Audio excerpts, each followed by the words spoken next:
All right, so today we're talking about reflections. The big idea is we talked about symmetry already. So in the past, we'd had shapes already drawn for us, like say a star or this kind of butterfly wing off to the side. And then from there, we were saying, okay, find the lines of symmetry. The big difference that we're talking about now is instead we're kind of given half a shape. So instead of being given the star and saying, whoa, that's a bad star. Okay, let's try that again. Woof, that is not very symmetrical. Okay, so say you're given that star, you're going to be then looking for lines of symmetry in the past.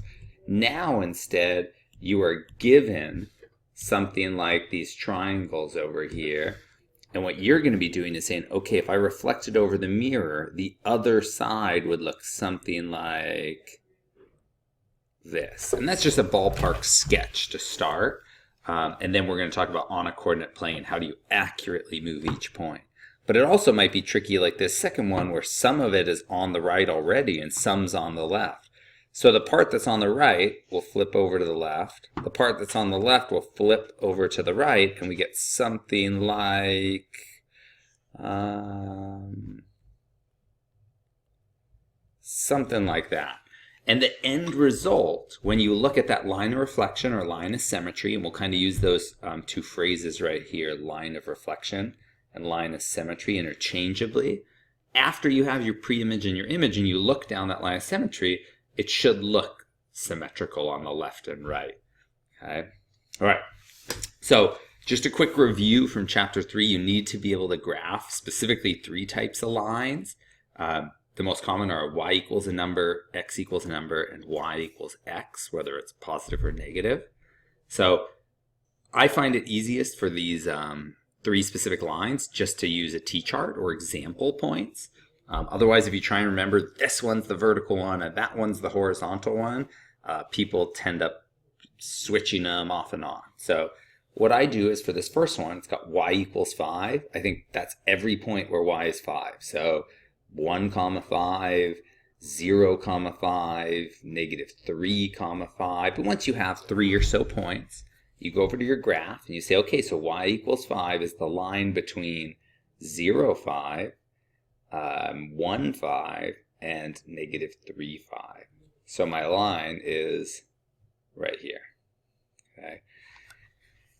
Now x equals negative 2, I do the same thing. It's just a bunch of points that have x as negative 2. So a couple examples of that would be negative 2, 3, negative 2, negative 4, negative 2, 0, negative 2, anything. Y can be totally unrestricted here. But x always has to be negative 2. So if I go negative 2, 0, and negative 2, 3, and negative 2, negative 4, what I get is this vertical line. If you've got another method to remember these, awesome, run with it. But that's just the way I remember it. And since we're not dealing with any slopes other than horizontal, vertical, or this positive or negative slope of 1, I find it easiest just to, for y equals x, rather than saying, okay, the y-intercept is 0, slope is 1, I like just making up a couple points. Y equals x, well, 1 equals 1. Negative 2 is equal to negative 2. Y equals x, 5 equals 5.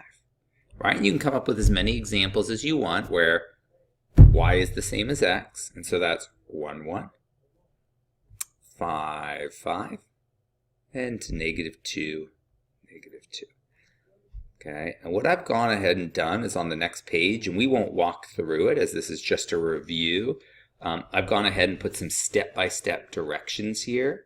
So my methods for a line like y equals 5 or x equals negative 2, I put some instructions there, okay? And then also for a line like y equals x, I either use a few points or the slope-intercept. And I wrote those up.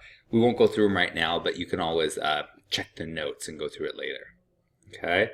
So back to the big idea, okay? We're looking at this like image and we're kind of turning it over. This line of symmetry is like the crease in a book. and we're turning a transparent page. So what we're seeing now is the back side of this thing flipped over.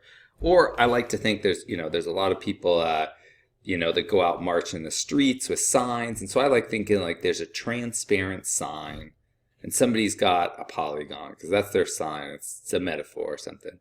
So they've got a polygon on their sign and it's a totally transparent sign with a wooden post down the middle. And so what they do is they take that sign and they spin it around, and now you can see the back side of that sign. And so that same sign from the back side is, just to sketch it, it looks like this. And that's essentially what you're doing. You're turning around a transparent sign. So what was on the right side, this point, is now on the other side, but facing the other direction. And if it had words, they would be hard to read backwards as it gets flipped around. But that's kind of the big idea. But the question is, okay, so how do we do that on a coordinate plane? How do we actually take a point and correctly locate it? Not just sketch what I feel it looks like, but I mean really like how do I accurately move a point from one spot to another? Okay, so I'll do 2 examples first, and then I'll actually kind of walk you through an explanation. So point A, if I want to reflect it over this line, I'm going to go right at the mirror and I'm going to say, okay, that's a distance of 1, 2, 3, 4 squares. So if I swing that around to the other side, it's going to be 1, 2, 3, 4 squares over here.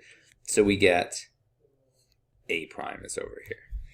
Okay, and I can see if I look at this, graph, that totally looks symmetrical. A prime over here and A over here. Those, right, cut down the middle, they're equal distance, they line up well. That just seems right, okay? And that's a good check afterwards, is to just look at your line of symmetry and say, does that look right?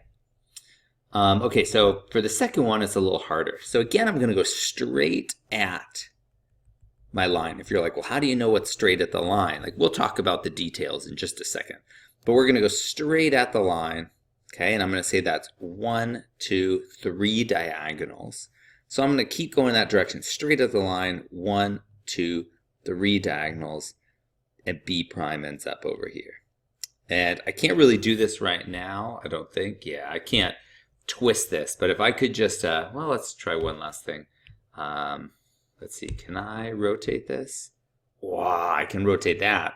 But yeah, look, if I rotate that, it does look like B and B prime are totally symmetrically left and right, same distance. They line up perpendicular to that green line.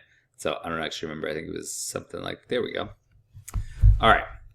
So when I said straight at the line, this is a kind of big idea. If you have a point and a line, let me do this in black really quick. If you have a point and a line, whoa, that is crazy. And I want to measure the distance between that point and that line. The way I do that is I go directly to it. Because I could say, oh, well, this distance over here is different. And this distance over here is different. And this distance over here. But if I want to know how far I am away from a building, how far I am away from a wall, I don't choose a random direction to measure. I choose the direction straight at the wall, which in math terms, perpendicular to the direction of the wall, and I measure straight at it, as that's the shortest distance. So in this picture, I would measure this shortest distance right here. And that's what we're going to do on the graph, okay, just to get this, so on the graph, what we've done here is we've said, okay, what's this shortest distance perpendicular to the wall? And then still perpendicular to the wall, we'll put that distance on the other side. Okay, same thing in the second picture, it's diagonal, but a slope of -1 and a slope of +1 are perpendicular. So these two lines here are exactly perpendicular, and we count 1, 2, 3 over, and then we go 1, 2, 3 onto the other side. Okay, so in step-by-step form, the process is going to be, and again, I want to highlight that we're not sketching here. We're going to reflect any polygon over a line one point at a time. We're not going to try and redraw the entire shape. We're not going to eyeball it. One point at a time, we're going to exactly move it to an accurate location. Okay. So here's a step-by-step set of instructions, okay? So first thing we're going to do, and notice down here I've got a line that I'm going to reflect a point over, and I've got a point A. Okay, so our first step, step 1, is draw a perpendicular dashed line from your point, right? From your point right here that goes through the line to the other side. Okay, so once you've established that, and this is just scratch work, it's not part of your answer, but it's a good habit to get into. Okay, once you've established that, then what you're going to do is say, okay, now that I've got my perpendicular line drawn, step 2 is count on your graph how far away your point is from your wall. Okay, now that you know perpendicularly away, I've got my perpendicular line there, I'm 3 squares from the line of reflection. Okay, and once you know that, well, it's a simple matter of 3 saying, okay, well, then I'll just place my new point 3 away on the other side, making sure that you've got this perpendicular line continuing through your line of reflection onto the other side. And then you say, well, if it was 3 away on this side, then our new image is 3 away on the other side. So the key is drawing that perpendicular line first. And again, that's just scratch work, but it's a really good habit to get into. Okay, so now let's actually try it out. Okay, so here's 2 examples with horizontal and vertical, and then 2 examples with diagonal. Okay, so the first one, let's get medium size here. Okay, so point A, I know perpendicular to a vertical line is horizontal. So going across, I've got 1, 2, 3. So I go 1, 2, 3. Here is point A prime. B, again, horizontal is perpendicular to vertical. So I go 1, 2, 3, 4, 5. 1, 2, 3, 4, 5. Okay, that's B prime. C, again, horizontal, perpendicular to vertical. So 1 over. That's our C prime. And then I connect for our new triangle. And a good double check at the end is, does it look symmetrical? Yeah, that does. Other than it being a little sloppy, it does look symmetrical. Okay, now the second one, we've actually got a triangle that's on both sides. Okay, so it doesn't matter which side F starts on. We're going to go towards our mirror. Okay, horizontal and vertical are perpendicular. It was 1 away, so now it's 1 on the other side. F prime. D will go at the mirror 1, 2, 3, 4 spaces and continue through 1, 2, 3, 4 spaces. E will go at the mirror 1 space and continue 1 space on the other side, and we will have E prime. Okay, so connecting those. And again, I would turn this sideways and see if that looks symmetrical. Okay, going down to diagonal now. This gets a little bit harder. Okay, so first off, R is interesting. It's on the line. So how far is it from the line? Well, its distance from the line is 0. So on the other side of the mirror, which there isn't even another side, we'll go 0. So it stays right where it's at, and we'll label that R prime. Okay, P, now I know perpendicular to a slope of +1 is a slope of -1. So my other diagonal will go like this. And an easy way for me to not go crooked is I do dashes across each diagonal like this. Just each intersection, I put a little dash. That's an easy way for me not to get lost. Okay, so there's all my dashes. That's a long bell. Okay, so we got 1.5 diagonals to the line. So 1.5. So I'm going to go 1.5 on the other side. 1/2 and 1. So my new P prime ends up over here. Q, same thing. I'm going to go towards my line in that perpendicular diagonal to diagonal. That's an exact slope of -1. And I was 1 diagonal away. So I will, whoa. So 1 diagonal away, I'll go 1 diagonal onto the other side. And here's my Q prime. I'll make this one a little more accurate with my straight lines. There we go. Okay. Now, M, I'll show a little less work. I'll make it a little thinner here. Okay. Okay. So here we go. So going straight diagonal, 1 space. It was 1 to the mirror, so 1 on the other side. M prime. This was 1.5 to the mirror, so 1.5 to O prime. this was 1, 2, 3, 4 diagonal. So 1, 2, 3, 4 diagonals. Here's n prime. Okay, so that's 4 examples. I hope that was helpful for you guys. A useful IXL skill for this is geometries L5 or geometries L6. I really like L5 on IXL because it lets you actually graph points one at a time.